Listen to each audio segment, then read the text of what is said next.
Happy new year মালিক। হ্যাঁ, happy new year. Happy new year আলু।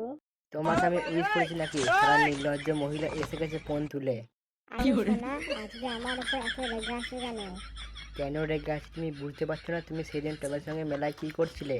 আজকে আমাকে দিয়ে কি বানাবে মালিক? সবজি বানাবো। তা আজকে দিনে সবজি ভাত হয় না মুরগি ভাত হয়?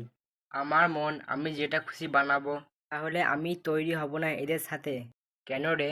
কেন যেখানে যাই হাটে বাজারে সেখানেই দেখছি মটর বাসের চারিদিকে ছড়িয়ে থাকে। তো শালা হাটটা কি বাপের নাকি রে? হ্যাঁ, হাটটা আমার বাপের। আটটা ছুটি হচ্ছে আমার সোনা, মনে করছো না? আবার তুই মাঝখান থেকে বক বক করছিস, এর সঙ্গে আমাকে মারপিট করতে দে না, তারপর তোকে দেখবো। বল কি বলছিলি রে? আরে বেরো এখান থেকে। তুই আজ অব্দি কারো বড় হয়েছিস সারা চরিত্রহীন ছেলে কোথাকার।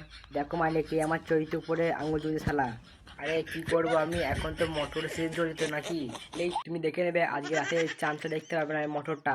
আমার চান তো তুমি সোনা। তুই সারা চুপ করবি নাকি বলতো কালুমুচি? আরে সারা তোর চুপ কর, তোর কুকারকে মারপিট করবি। কি কুকার মালিক, তুমি আমাকে একবার খাও না, তারপর দেখবে এর পেটে গিয়ে আমি এমন মারপিট করবো না, কোন দিয়ে সোজা বেরিয়ে পায়খানা নলে গিয়ে পড়বে।